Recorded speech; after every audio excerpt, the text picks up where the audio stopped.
हरे राम राम राम हरे हरे, हरे कृष्ण कृष्ण कृष्ण हरे हरे।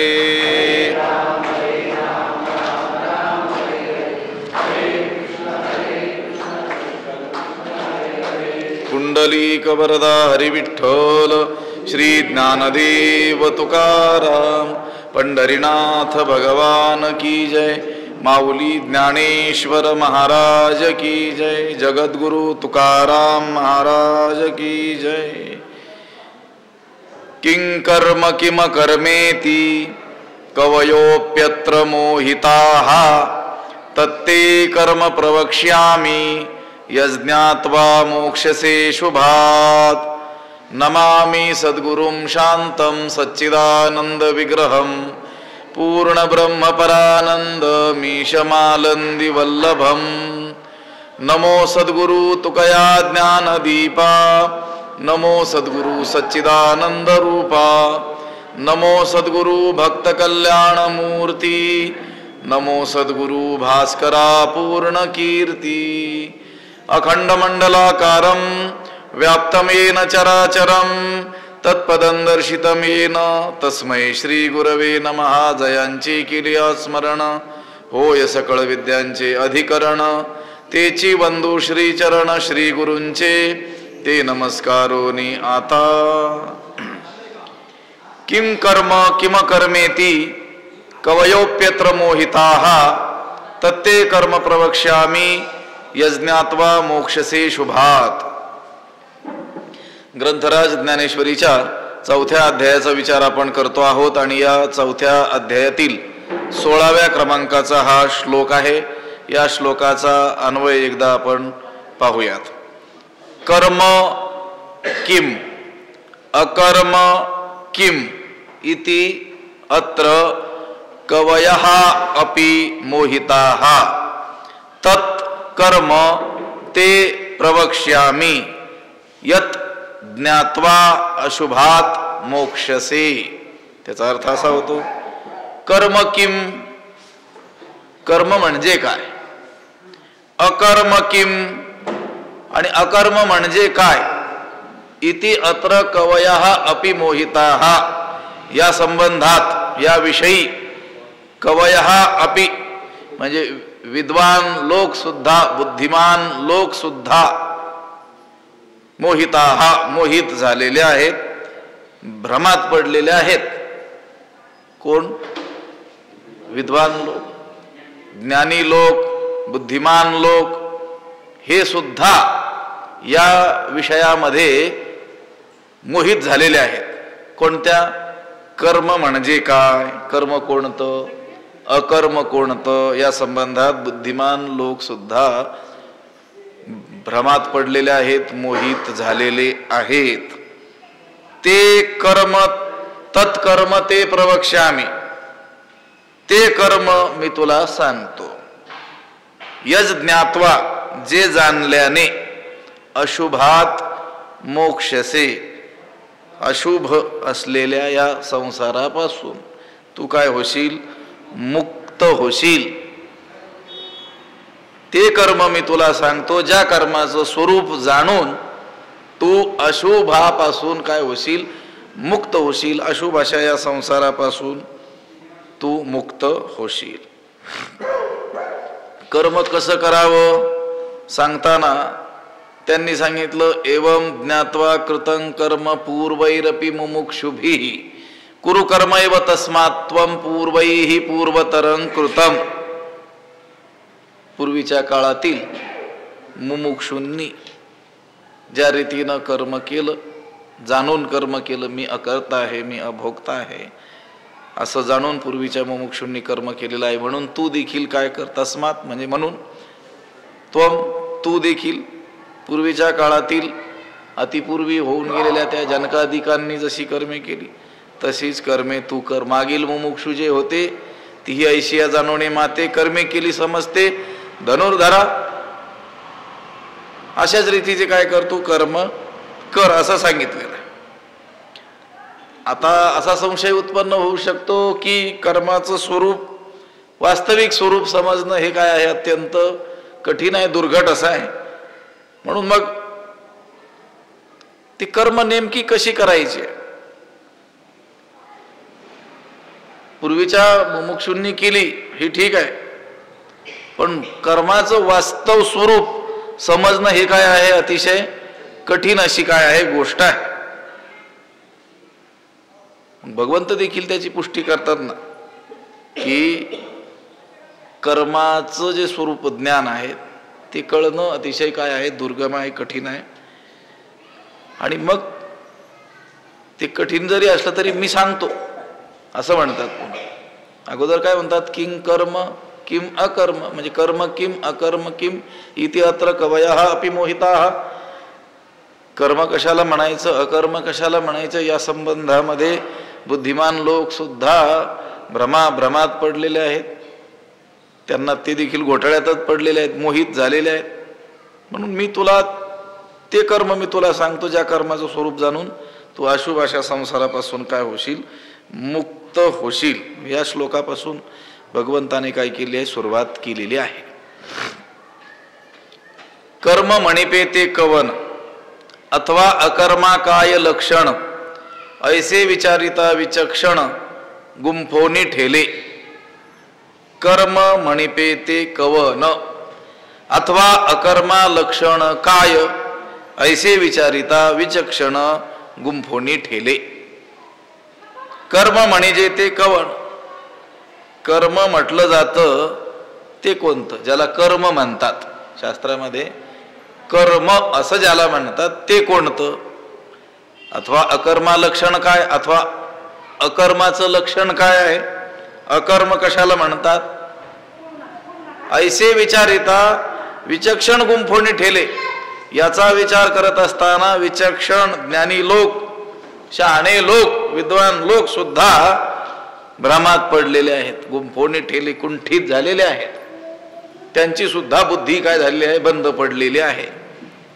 विचार करत असताना, कशाचा विचार करत असताना, कर्म कशाला म्हणतात आणि अकर्म कशाला म्हणतात. कर्म म्हणजे ते कवन अथवा अकर्मा काय लक्षण. अकर्माचं लक्षण काय, कर्माचं लक्षण. लक्षण म्हणजे स्वरूप, चिन्ह, खूण. कशावरून आम्ही ओळखायचं की हे कर्म आहे, कशावरून ओळखायचं की हे अकर्म आहे, ते यथार्थ जाणण्याची खूण काय आहे, चिन्ह काय आहे, त्या कर्माचं अकर्माचं स्वरूप काय आहे, असं सांगतात. हे पहा, कर्म, अकर्म आणि विकर्म असे कर्माचे 3 प्रकार आहेत. आणि त्यांचं यथार्थ स्वरूप जाणलं गेलं पाहिजे, तेही असंदिग्धपणे जाणलं गेलं पाहिजे. त्याच्यात कोणत्याही प्रकारचा संदेहच राहू नये, इतक्या स्पष्टपणे ते जाणलं गेलं पाहिजे. तरच आपल्याकडून उचित असे काय होतील, कर्म घडतील. हे पहा, सरकारी कायदे थोडे बहुत का होईना आपलं ठाऊक असले पाहिजेत की नसले पाहिजेत, माहिती असले पाहिजे. मला ते सरकारी कायदे माहीत नाहीत असं म्हणून चालेल? तुला माहीत असो की नसो, ते कायदे पाळावे लागतील. त्याचं उल्लंघन करून चालणार नाही. उल्लंघन केलं तर शिक्षा भोगावी लागेल. तिथं असं म्हणून चालणार नाही, मला कायदा ठाऊक नव्हता म्हणून. लक्षात आलं? मग त्याच रीतीनं कर्म काय, अकर्म काय, विकर्म काय, हे मनुष्याला निसंदिग्धपणे ठाऊक असलं पाहिजे. कर्माचं यथार्थ ज्ञान नसेल तर माणसाकडून अशुभ कर्म घडू शकतात आणि त्याला दुःख भोगावी लागू शकतात. म्हणून मला वाटेल तसं मी कर्म करीन असं म्हणून चालणार नाही. शास्त्राने जसं करायचं सांगितलेलं आहे तसंच करावं लागेल. तेव्हा त्याचं जे फळ म्हणून सांगितलेलं आहे ते फळ काय होईल, आपल्याला प्राप्त होईल. नाही तर करायचं मनासारखं आणि फळ पाहिजे शास्त्रासारखं, चालेल कसं? शास्त्रात ज्या कर्माचं जे फळ म्हणून वर्णिलेलं आहे ते फळ निश्चित प्राप्त होईल, पण ते कर्म जसं करायचं सांगितलेलं आहे तसं केलं तर. मग आपल्याला मोक्षसिद्धी हवी आहे, चित्तशुद्ध्यर्थ कर्म करायचे आहेत, मग ते कर्म हातोटीनंच करावं लागेल. कसं करायचं? जसं करायचं सांगितलेलं आहे, पूर्वीच्या मुमुक्षूंनी जसं केलेलं आहे तसंच केलं तरच त्याचं ते चित्तशुद्धी हे फळ किंवा मोक्षसिद्धी हे फळ याने का होईना, परंपरेनं का होईना, साक्षात जरी कर्मानं मोक्ष प्राप्त होत नसला तरी परंपरेनं ज्ञान प्राप्तीद्वारा कर्मानं चित्तशुद्धी, चित्तशुद्धी अनंतर ज्ञान आणि ज्ञानानंतर मोक्ष असं परंपरेनं का होईना, पण कर्म हे मोक्षाचं काय आहे? साधनच आहे की नाही. मग कर्मानं मोक्ष होईलच प्राप्त, पण ते कर्म जशी करायची सांगितलेली आहे तशी केली तर. पण हे कर्माची फार गहन गोष्ट आहे. किंग कर्म किंवा कर्मेती कवयोप्यत्र मोहिता कर्म म्हणिपे ते कवन अथवा कर्मा काय लक्षण ऐसे विचारिता विचक्षण. अज्ञान्यांचं सोडून द्या, अज्ञानी तर कशातही गोंधळातच पडतात. साध्या साध्या गोष्टीत सुद्धा त्यांचा काय होतो?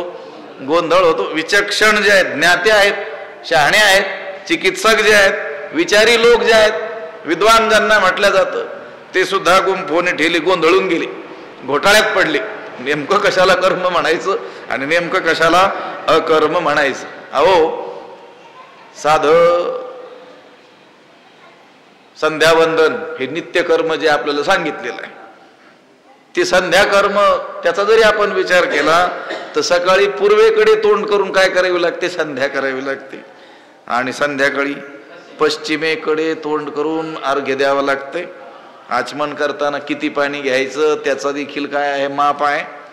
ते यथार्थपणे जर नाही केलं तर तेच कर्म जे कल्याणाला कारण ठरणार होतं तेच दोषास्पद होतं, तेच आपल्या अकल्याणाला अहिताला कारण ठरू शकतं. कर्मी आचमन करावे तेथ माश मात्र जळ घ्यावे, न्यूनाधिकत्वा सवे दोष पावे सुरापाना सम, नाथ महाराज म्हणतात.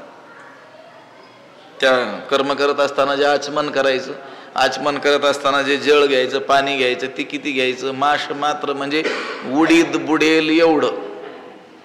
अधिकही झालं नाही पाहिजे आणि न्यूनही झालं नाही पाहिजे. न्यूनाधिकत्वा सवे, कमी अधिक जर होईल तर दोष पावे, दोष प्राप्त होईल. कसा? सुरापाना सम, दारू पिण्या इतका.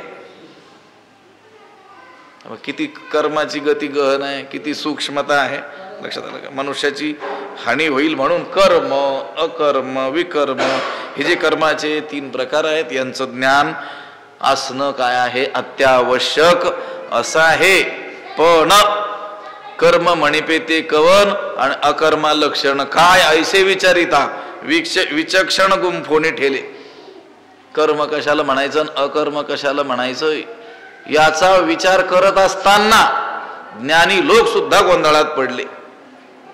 आपोआप न विचार करता तर कळालंच नाही, पण विचार करायला गेले तेही शहाणे लोक. अज्ञान्यांनी नाही विचार करायला गेले, शहाणे लोक विचार करायला गेले तरी देखील ते काय झाले? गुंफोने ठेले, गोंधळून गेले. कर्माचा निश्चय करताना ज्ञान्यांनाही काय होतो? भ्रम होतो. कारण कित्येक वेळा काय होतं? कर्माचा उचितपणा अथवा अनुचितपणा, म्हणजे हे कर्म यावेळेस करणं योग्य आहे की अयोग्य आहे, हे त्या परिस्थिती, तो काळ, ती अवस्था, या सगळ्या गोष्टींवर काय असतं? अवलंबून असतं. कर्म करत असताना ते कर्म, त्या कर्माचा उचितपणा अनुचितपणा, म्हणजे ह्यावेळेस करणं योग्य आहे की अयोग्य आहे, हे त्या वेळेवर, त्या समयावर, त्या परिस्थितीवर काय आहे? अवलंबून आहे. उदाहरण काय आहे? अहिंसा चांगली की वाईट? चांगलीच. अहिंसा परमो धर्म, अहिंसा चांगलीच आहे. पण कोणी जर आपला जीव घ्यायला जर आला असेल तर त्यावेळेस म्हणायचं की मग अहिंसा परमो धर्म? परिस्थितीवर अवलंबून आहे ना. आता आपण होऊन कुणाची आपण हिंसा करू नये, ठीक आहे, अहिंसा चांगलीच आहे. आपण हिंसा करू नये, मुद्दाम होऊन, आपण होऊन, काही कारण नसताना. पण जर परिस्थिती तशी निर्माण झालेली असेल तर त्या जीव घ्यायला आलेल्याला यथाशक्ती शासन करणं हे योग्य होईल की अयोग्य होईल? योग्य होईल. तो समोरचा आतताई जर असेल तर आतताईनम आयांतम हन्यादेव अविचारयन, शास्त्रकारांनी सांगितलेलं आहे. तो आतताई जो आहे ना, तो कोणी असो, तो गुरु असो, म्हातारा असो, लहान बालक असो, पण काय असेल तो आतताई असेल तर त्याचा विचार न करता वध करावा, मारावं त्याला. गुरुम वा बालवृद्धौ वा ब्राह्मणम वा बहुश्रुतम आतताईनम आयांतम हन्याद एव अविचारयन. कोणत्याही प्रकारचा विचार करत बसला तर तो मारून टाकील तोपर्यंत. असं आता गुरु वृद्ध हे काय आतताई असणार नाहीत, पण सांगितलं तुम्ही त्यांना जर गुरु मानत असाल आणि ते आतताईपणा करत असतील. आतताईपणा म्हणजे शास्त्रात आतताईची जी लक्षणं सांगितलेली आहेत, आपण पहिल्या अध्यायाचा विचार करत असताना षडेते ह्यातताईना असं सांगितलं होतं ना. अग्निदो गरदश्चैव शस्त्रपाणिर्धनापहा, आग लावणारा, विष देऊन मारणारा, हातात शस्त्र घेऊन मारायला धावणारा, धनापहा धनाचा अपहार करणारा, तुमची भूमी लुटणारा, स्त्रिया लुटणारा. आज त्यांना 6 जणांना काय म्हटलेलं आहे? आतताई म्हटलेलं आहे. आणि असा आतताई कोणी जरी असेल तर त्याचा विचार न करता काय करावं म्हटले? वध करावा. आता त्या अर्जुनाला युद्ध प्रसंगी दया त्याच्या चित्तात निर्माण झाली. दया तर ती तशी चांगलीच गोष्ट आहे, पण समय कोणता आहे? युद्धाचा आहे ना. अर्जुना तुझे चित्त जरी झाले द्रवीभूत तरी हे अनुचित संग्राम समय. संग्राम समय अनुचित, इतर समय उचितच. दयावृत्ती असणं उचित, पण तो समय कोणता आहे, काळ कोणता आहे, प्रसंग कोणता आहे, याच्यावर ती गोष्ट काय असते? अवलंबून असते. बर, सत्य बोलणं हे चांगलं की वाईट? चांगलंच आहे ना. नाही सत्यात परो धर्म, सत्यापेक्षा श्रेष्ठ धर्म नाही म्हटले. तुकाराम महाराज म्हणतात खरं बोलायला काय जातं म्हटले, तुम्हाला काही खर्च थोडाच होतो. फुकासाठी जोडे हरी, सत्य बोले तरी फुकासाठी जोडे हरी. सत्य जर बोलले तुम्ही मुखानं तर फुकटच, हरीची काय होऊ शकते? प्राप्ती होऊ शकते. पण आता काही आतताई लोक, काही लोकांच्या जीव घेण्याला प्रवृत्त झाले, निरपराधी लोकांच्या पाठीशी ते लागलेले आहेत. ती माणसं त्यांच्या हातातून निष्ठून पुढे गेलेली आहेत. आपणही पाहिलेले आहे कोणत्या दिशेला गेलेले आहेत. आणि पाठीमागून ते मारेकरी जर आलेले आहेत आणि त्यांनी विचारलं माणसं गेलेली पाहिली का आणि कोण्या दिशेला गेलेली आहेत, तर मग तिथं ते तत्व नाही वापरायचं, नेहमी खरे बोलावे. त्यावेळेस खोटं बोलणं हा धर्म होईल, खरं बोलणं हा काय होईल? अधर्म होईल. परिस्थिती कोणती आहे, काळ कोणता आहे, त्याच्यावर ती गोष्ट काय असते अवलंबून. कर्माचा उचितपणा अथवा अनुचितपणा, ती परिस्थिती, तो समय, देशकाळ, त्याच्यावर काय आहे? अवलंबून आहे. आता त्या कौरव पांडवांच्या युद्धामध्ये त्या भीमानं काय केलं? एक हत्ती मारला. इंद्रवर्म्याचा अश्वत्थामा नामाचा काय केला? हत्ती मारला. लगेच अश्वत्थामा मेला म्हणून एक आरुळी काय केली? ठोकली भीमानं. पण द्रोणाचार्यांना ऐकून जाऊ नये त्यांनी त्याच्यावर विश्वास ठेवला नाही. खोटंही बोलू शकतो. बरं जो अश्वत्थामा आहे तो चिरंजीव आहे, तो कसं काय मरेल? माझा मुलगा मरूच शकणार नाही, त्यांना ठाऊक आहे. हे सगळं ठाऊक आहे, पण आता मुलाविषयी बोलतोय ना तो, म्हणून चित्त अस्वस्थ झालं. चौकशी केल्या वाचून स्वस्थ बसवे ना, म्हणून मग काय केलं त्यांनी? युद्ध थांबवून ते सत्यप्रतिज्ञ धर्मराज कधी खोटं बोलणारच नाही स्वप्नामध्ये देखील, त्याच्याकडे जायला ते निघाले. भगवंताने पाहिलं हे कोणा दुसऱ्यावर विश्वास ठेवणार नाहीत, कोणाला विचारतील? धर्मराजाला विचारतील.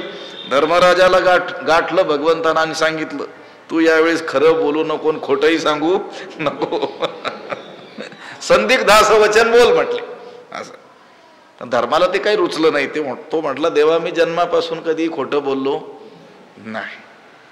माझ्या जीवेला असत्याचा विटाळ झालेला नाही. ज्ञानोबराय म्हणतात माझी या सत्यवादाचे तप वाचा केले बहुत कल्प. तसं तो म्हणतो माझी जिव्हा विटाळलीच नाही. आम्ही सांगतो की नाही आमचा हात विटाळलाच नाही म्हणून.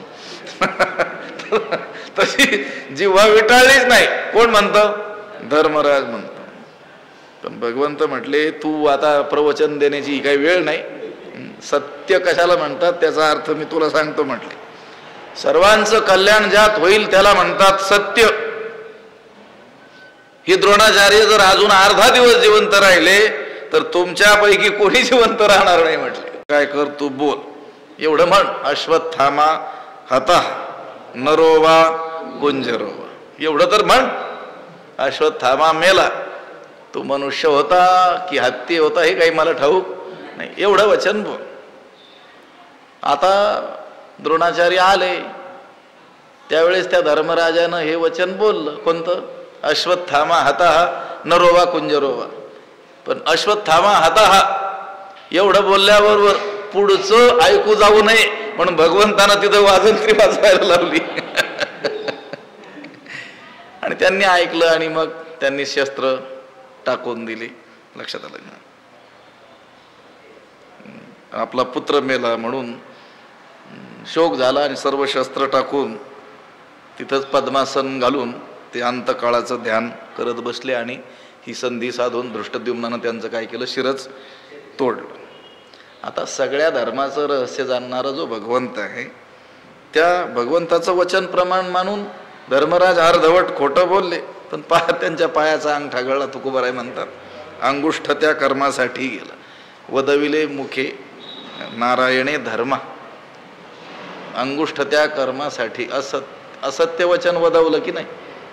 ते बोलले नाही, बोलवलं. पण आता त्या काळात ते बोलणंच काय होतं? कोणी सांगितलंय बोलायला? भगवंतानं सांगितलं ना. म्हणून ते असत्य बोलायचं सांगितलेलं असलं तरी ते सत्यच कर्म आहे. परिस्थितीवर ते अवलंबून आहे. म्हणून आणि अजूनही उदाहरण आपल्याला त्या महाभारतात तर कितीतरी उदाहरण आपल्याला सापडत. त्या द्रौपदी वस्त्र हरणाच्या वेळी तिनं प्रश्न केला होता तिथल्या सभेतल्या सगळ्या थोर लोकांना, मी जीत आहे की अजित आहे? म्हणजे यांच्याकडून मी जिंकल्या गेलेली आहे की जिंकल्या गेलेली नाही. त्यावेळेस कोणालाही उत्तर देता आलं नाही. धर्माची गती काय आहे? सूक्ष्म आहे, गहन आहे. धर्मस्य तत्वम निहितम गुहायाम. म्हणून तुझ्या प्रश्नाचं स्पष्ट उत्तर देता येणं मला शक्य दिसत नाही असं भीष्माचार्यांनी सांगितलं होतं. सारांश काय? ऐसे विचारिता विचक्षण गुंफोनी ठेले. त्यांना सुद्धा तिथं उत्तर देता आलं नाही स्पष्टपणे. त्यांना थांबवता नाही आलं. त्यांची मती काय होऊन गेली? गुंग होऊन गेली. कर्माची म्हणा धर्माची जी तत्व आहेत ती अत्यंत काय आहेत? सूक्ष्म असल्यामुळं प्रसंग विशेष असा काही प्रसंग जर आला तर म्हणजे मोठे विचक्षण असलेले, ज्ञाते असलेले, विद्वान असलेले लोक सुद्धा काय होतात? मोहित होतात. त्यांना देखील मोह प्राप्त होतो. तुम्ही म्हणाल शहाणी माणसं असून कशी काय मोहित होतात? त्यांना तर दृष्टी असते की नाही? शहाणे कोणाला म्हणतो आपण?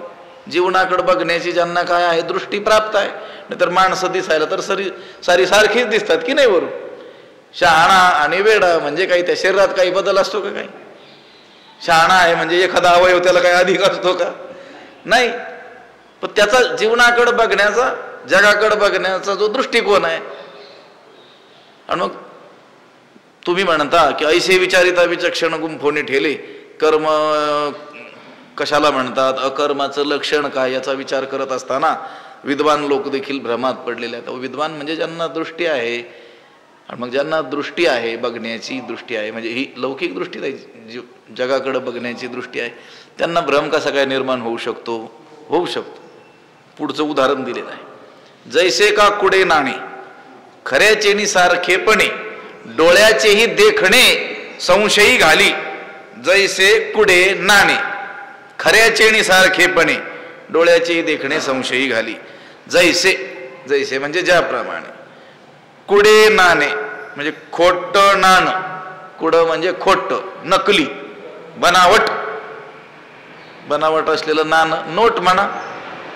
आता 500ची सगळ्यात मोठी नोट आहे की नाही, मग जी मोठी नोट आहे तिच्या डुप्लिकेट नोटा छापतात लोक, आहे ना. नाणं म्हणजे आता 1 रुपया 2 रुपये, आता नाण्यावर काम नाही चालणार ना. असं आताच उदाहरण म्हणजे त्या काळात सुद्धा खोटे बनवत असले पाहिजेत, किंवा ज्ञानोबारायांना माहित असलं पाहिजे पुढे 500च्या खोट्या काढणार आहेत लोक. असं आहे, असं हे सार्वकालीन उदाहरण कळालं पाहिजे ना, आहे ना. तुम्ही म्हणू शकत नाही ही उभी आता काल परत बाद झालेली आहे म्हणून. काल बाद होऊन जाईल पण उभ्या तशाच राहतील, असं आहे. जैसे का कुडे नाणे, खोटी नोट म्हणा, खोटं नाणं म्हणा. आता नाण्याचा व्यवहार फारसा राहिलाच नाही ना, हुबेहूब दिसते की नाही ती. डुप्लिकेट नोट ही खऱ्या होणंही काय वाटते, खरी वाटते. खऱ्याचे नि सारखेपणे, खऱ्यासारखंच ते दिसत असल्यामुळं. उलट खऱ्या होणंही खरं. आम्ही म्हणतो असं डुप्लिकेट वस्तूचं लक्षण काय, कशाला म्हणायचं ही खोटी वस्तू आहे म्हणून. ती खऱ्यापेक्षा खरी दिसली की समजायचं ती खोटी आहे. अधिक चकाकी जर चमकदार जर असली तर समजायचं खोटी आहे. जैसे का कुडे नाणे, ज्याप्रमाणे खोटं नाणं खऱ्याचे नि सारखेपणे, खऱ्या नाण्याशी सदृश असल्यामुळं, खऱ्या नाण्यासारखंच हुबेहूब असल्यामुळं डोळ्याच्या दर्शन सामर्थ्याला सुद्धा ते बुचकाळ्यात पाडतात. डोळ्याची देखणे संशयी घाली.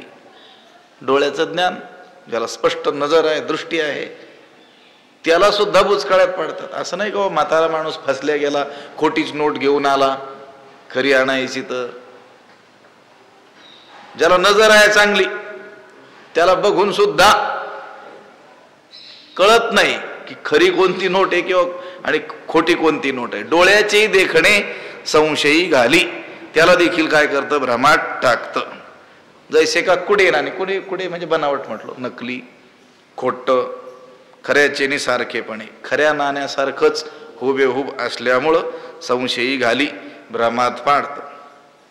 त्या खोट्या नाण्याला खऱ्या नाण्यापेक्षा देखील काय असते, अधिक चकाकी असते. सोन्याचे दागिने म्हणून ह्या बाया बापड्यांना कधी कधी ती माणसं फसवणारी कोणती दागिने देतात, पितळाचीच देतात. पण त्यांनी काहीतरी रासायनिक क्रियेनं त्याला चकाकी आणलेली असते, आणि किती चकाकी, सोन्यापेक्षा जास्त जळाली. म्हणून तर फसले जातात की नाही, चकाकी जास्त असते. त्यामुळं परीक्षकांच्या नजरेला देखील ते संशयात पाडतं.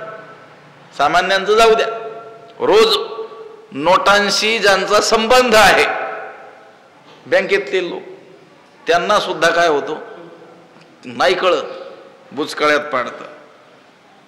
उदाहरण कशासाठी दिलेले आहे, अगदी त्याचप्रमाणे कित्येक वेळा काय होतं, वस्तुतः आतून काय असतो, अधर्म, पण बाहेरच्या आविर्भावावरून तो धर्म वाटण्याची काय असते, दाट शक्यता असते. आहे काय आतमध्ये, अधर्मच आहे, पण बाह्य वेश, बाह्य त्या गोष्टीचा आविर्भाव, त्यावरून काय वाटतं, धर्म वाटतं. हे पहा, कधीतरी सांगितलं होतं मी, जे राक्षस होते ते स्नान संध्या तप वगैरे काही करत नव्हते का, करत होते, सगळं करायचे ते.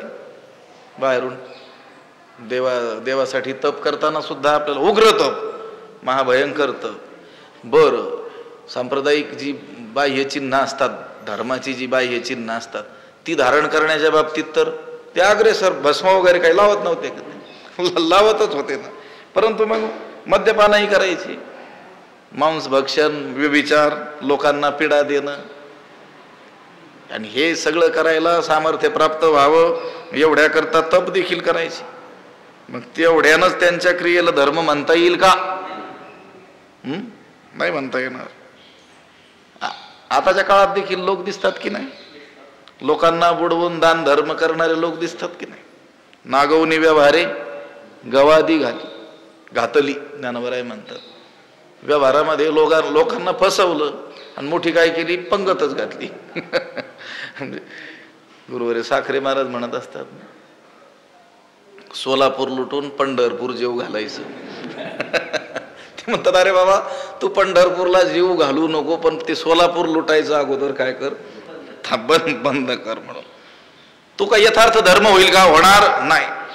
सारांश काय आहे? ही कर्म विवंचना अतिशय काय आहे? सूक्ष्म आहे. त्यामुळं ज्ञाते पुरुष देखील काय होतात? मोहित होतात. उदाहरण दिलं तर त्यांनी, जैसे का कुडे नाणे खऱ्याचे नि सारखेपणे डोळ्याचेही देखणे संशयी घाली. डोळ्याच्या ज्ञानालाही, डोळ्याचं देखणे पण, त्याची जी पाहण्याचं जे सामर्थ्य, त्याला सुद्धा काय संशयात पाडतं. कोण? खोटं नाणं. का? खऱ्याचे नि सारखेपणे. अनेक वेळेस पापक्रिया सुद्धा पुण्यासारख्याच वाटतात. म्हणून म्हणतात की नाही, पुण्यकरिता होय पाप, म्हणतात की नाही. पुण्य म्हणून करायला गेलं, पण वस्तुतः ते काय आहे? पाप आहे. त्यालाही पाप करण्याची इच्छा नाही आहे, तो पुण्य म्हणूनच ती क्रिया करतोय, पण त्याचं झालंय काय? पाप झालं. म्हणजे त्यालाही कळालं नाही, ही वरून दिसणारी पुण्यात्मक क्रिया ही काय आहे? वस्तुतः पाप आहे. डोळ्याची देखणी संशयी घाली, तैसे नैष्कर्म्यतेचे निभ्रमे गिवसीजता हाती कर्मे, जे दुजी सृष्टी मनोधर्मे करू शकती. तैसे, त्याप्रमाणे. उदाहरण दिलं याचं, जैसे का कुडे नाणे, जैसे आलं की दृष्टांत, आणि तैसे आला, तैसा शब्द आला की सिद्धांत. तैसे नैष्कर्मतेचे निभ्रमे, तैसे जे मनोधर्मे दुजी सृष्टी करू शकती, नैष्कर्म्यतेचे निभ्रमे कर्मे गिवसीजत आहाती. तैसे, त्याप्रमाणे, जे मनोधर्मे दुजी सृष्टी करू शकती, जे केवळ मनाच्या संकल्पानं दुजी सृष्टी, प्रतिसृष्टी निर्माण करू शकतात, ते सुद्धा काय म्हणत असतात? नैष्कर्म्यतेचे निभ्रमे कर्मे गिवसीजत आहाती. आम्ही कर्मातीत आहोत अशा खोट्याच कल्पनेनं, नैष्कर्म्यतेचे निभ्रमे, आम्ही नैष्कर्म्य अवस्थेला पोहोचलेले आहोत. कर्म आम्हाला कर्माचा लेप लागत नाही, कर्मातीत आम्ही आहोत अशा खोट्या भ्रमात, खोट्या कल्पनेनं कर्मातच काय होतात?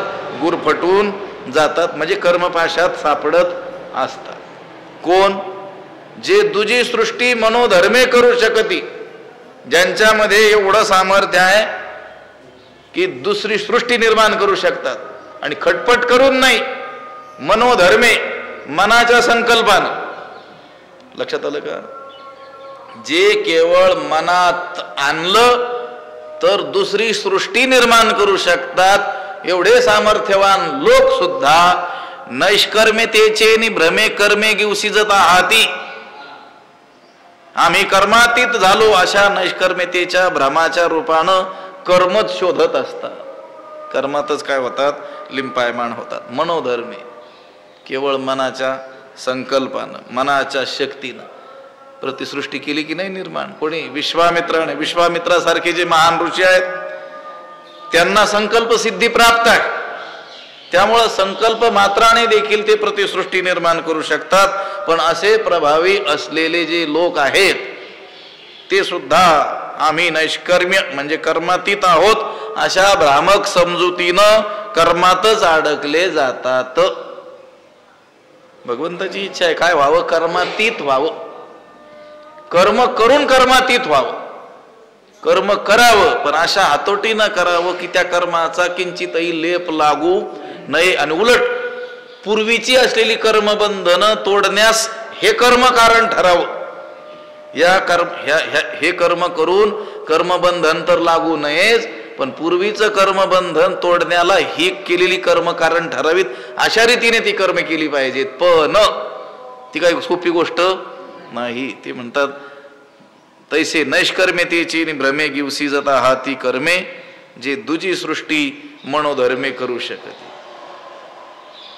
अहो मग आता जे मनोधर्मे दुजी सृष्टी करू शकती असे एवढे सामर्थ्यवान तपस्वी असलेले ज्ञाते लोक, ते सुद्धा या कर्माच्या बाबतीत जर भ्रमिष्ठ असतील तर मग तुमचं आमचं काय? ज्ञानोबा म्हणतात वाचोनी मूर्खाची गुठी कायशी, येत मोहले का क्रांतदर्शी, म्हणून आता तेची परियशी सांगेन तुझ गा एथ क्रांतदर्शी मोहले. वाचोनी मूर्खाची गुठी कायशी, म्हणून आता तेची तुझ सांगेन परियशी. ऐक, गा म्हणजे अरे, अरे अर्जुना. एथ या संबंधात, या कर्माच्या विषयी क्रांतदर्शी मोहले, तत्ववेत्ते मोठमोठे विद्वान देखील मोहात पडतात. वाचोनी मूर्खाची गुठी कायशी, मग अज्ञान्यांचा विचार कशाला? मग जात्यात जे कोण आहेत मूर्खच आहेत त्यांची काय कथा? इथं भले भले लोक देखील मोहित झालेले आहेत. कर्म कशाला म्हणायचं, अकर्म कशाला म्हणायचं, कसे रीतीनं ते कर्म केलं पाहिजे, या विषयात या संबंधात क्रांतदर्शी मोहले मोठमोठे विद्वान देखील मूढ झालेले आहेत. वाचोनी मूर्खाची गोष्टी कायशी, मग मूर्खांची गोष्ट कशाला, मूर्खांचा विचार कशाला? म्हणून आता तेची तुझ सांगेन, आता तीच गोष्ट म्हणजे कर्म विवेक, तोच विषय मी तुला सांगतो, ऐक. पण आता तो उद्या सांगू म्हटले. पुंडलिक वरदा हरी विठ्ठल श्री ज्ञानदेव तुकाराम पंढरीनाथ भगवान की, माऊली ज्ञानेश्वर महाराज की जय. विठ्ठल विठ्ठल विठ्ठल विठ्ठल. पुंडलिक वरदा हरी विठ्ठल श्री ज्ञानदेव पंढरीनाथ भगवान की जय. माऊली ज्ञानेश्वर. आता विश्वात्मके देवे येणे वाग्यज्ञे तोषावे, तोषोनी मज द्यावे पसायदान हे. जे खळांची व्यंकटी सांडो तया सत्कर्मी रती वाढो, भूता परस्परे पडो मैत्र जीवांचे. विश्व स्वधर्म सूर्ये पाहो, जो जे वांछील तो ते लाहो. प्राणी जात वर्षत सकळ मंगळी, ईश्वर निष्ठांची मांदियाळी. अनवरत भूमंडळी भेटो तया भूता, चला कल्पतरूंचे आरव. चेतना चिंतामणीचे गाव, बोलते जे अर्णव पियुषांचे. चंद्रमे जे अलांछन, मारतंड जे तापहीन. ते सर्वाही सदा सज्जन, सोय रे हो तू किंबहुना सर्व सुखी. पूर्ण होवणी तिही लोकी, भजिजो आदि पुरुखी. अखंडित आणि ग्रंथोपजीविये, विशेषी लोकी इये. दृष्टादृष्ट विजय होवावेजी. एथ म्हणे श्री विश्वेश्वरावो, हा होईल दान पसावो. येणे वरे ज्ञानदेवो सुखिया झाला, येणे वरे ज्ञानदेवो सुखिया झाला. येणे वरे ज्ञानदेवो सुखिया. पुंडलिक वरदा हरी विठ्ठल श्री ज्ञानदेव तुकाराम पंढरीनाथ भगवान. माऊली ज्ञानेश्वर महाराज, जगद्गुरु तुकाराम महाराज, शांती ब्रह्म एकनाथ महाराज, सद्गुरु बंशी महाराज, सद्गुरु जोग महाराज की जय.